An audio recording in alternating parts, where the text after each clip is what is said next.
Rain tapped against the window pane like a ticking clock, counting down to something inevitable. Aiden sat on the edge of the bed, phone in hand, heart sinking.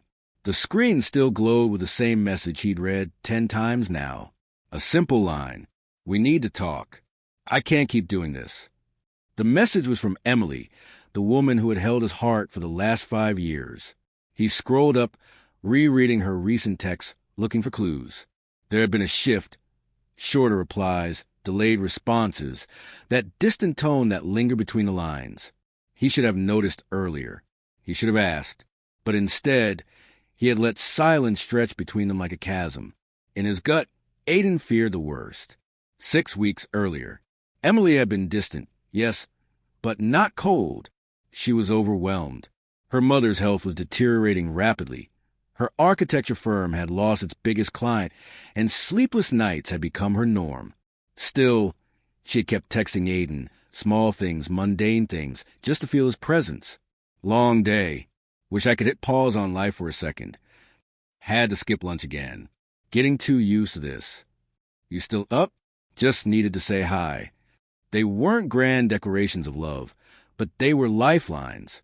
Her messages weren't cries for help, but they were whispers in the dark, reaching for someone to listen. But Aiden, wrapped in his own world, business deals, late-night meetings, and his rising tech startup, barely responded. Sorry, babe, crazy day. We'll talk tomorrow. You've got this. You're strong. Miss you too. Let's plan something soon. She read every response with a heavier heart. The breaking point. It wasn't another man. It wasn't betrayal. It was neglect. The night she sent that fateful text. We need to talk. Emily sat alone in her apartment, a mug of tea untouched, and her eyes swollen from crying. She had just returned from the hospital. Her mother had slipped into a coma. She hadn't called Aiden. She realized she didn't even expect him to pick up anymore. Her phone buzzed, not from him, but from Maya, her best friend. They met at a late-night diner. Between tears and sips of coffee, Emily confessed everything. Maya, furious, said what Emily had been afraid to admit. He's not here for you anymore. He's there for himself. That night, Emily made a decision, not out of anger, but clarity. She needed more than empty promises. Aiden's realization. It took him hours to gather the courage to call. When she didn't pick up, he drove across town in the middle of the night. He rang her doorbell once, twice. Then the door opened, not to Emily, but to Maya. She's not here, Aiden. He blinked. Where is she? I need to talk to her. Maya crossed her arms. Too late for that, don't you think? I didn't know things were this bad. No, you didn't, because you weren't listening. You didn't hear her messages, Aiden. You read words. You missed her pain.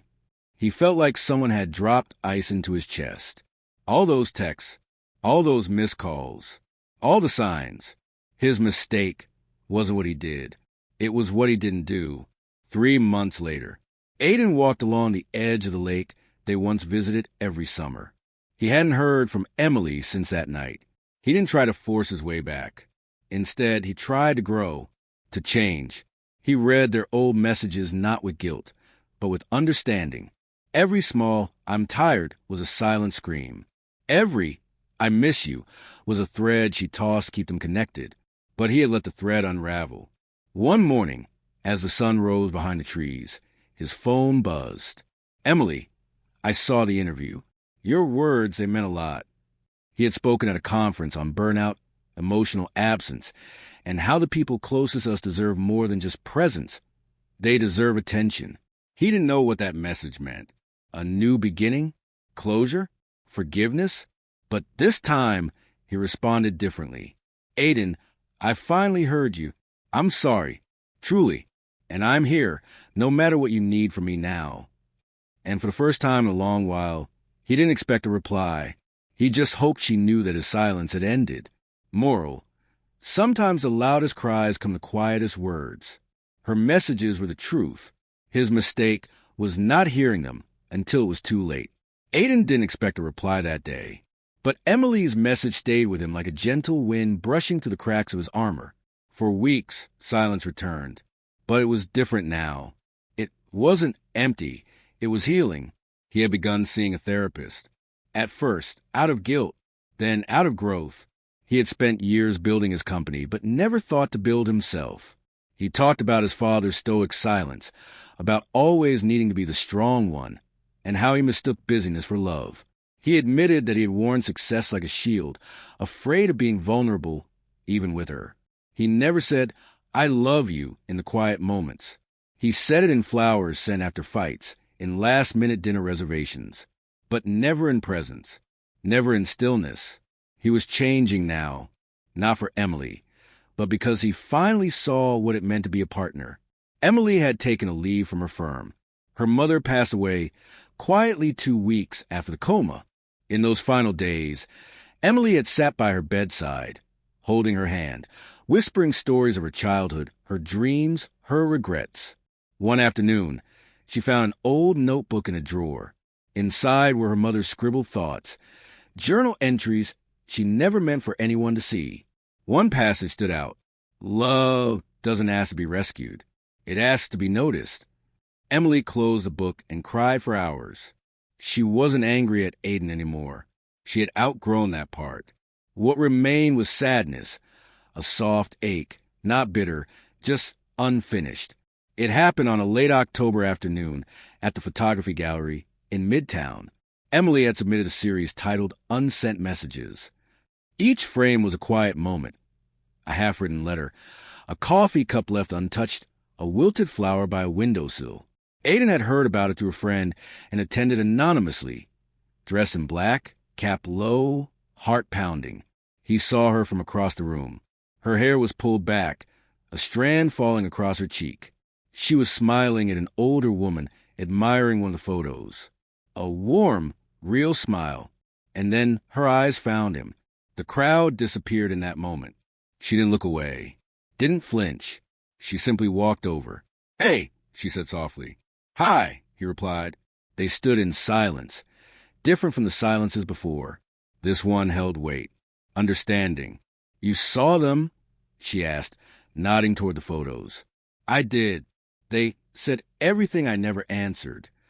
Emily looked down, then back up. "I didn't make them to hurt you. I know. You made them to tell your truth." She tilted her head, searching his face. "And what's yours now?"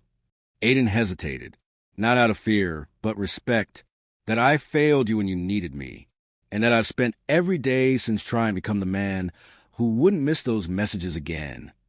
Tears welled in her eyes, but she smiled. "I see that." They didn't fall into each other's arms. They didn't kiss under a streetlight. Instead, they walked through the city, sharing the small things, favorite teas, new books, half-forgotten memories. They talked until dusk painted the skyline. When they reached her doorstep, Aiden paused. "I'm not asking for a second chance," he said. "Just a chance to be in your life, however you'll allow." Emily leaned against the doorframe, thoughtful.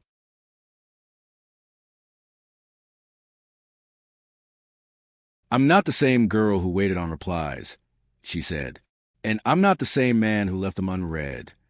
She looked at him for a long, quiet second. Then, "Maybe we could start with coffee. No promises, just presence." Aiden smiled. "I'll be there." Fully. Years later, one of Emily's most acclaimed exhibits featured a photo titled Read at Last.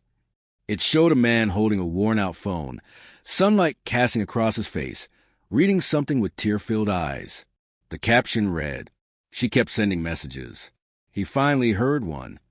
And beside the frame, in a quiet corner of the gallery, sat a man holding a woman's hand.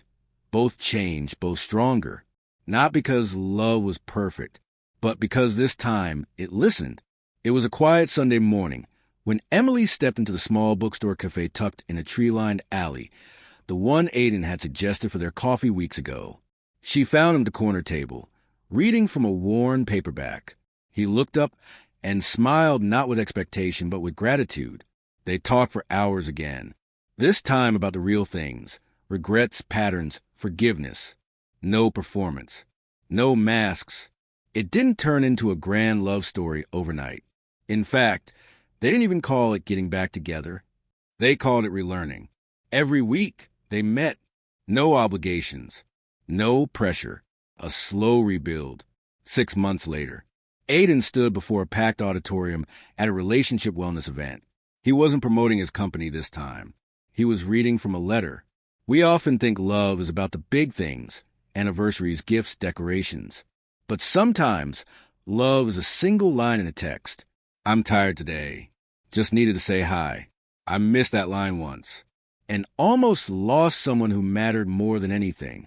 Her messages weren't poetry. They were presence. And I learned the hard way that presence is love's most sacred currency. The crowd fell silent.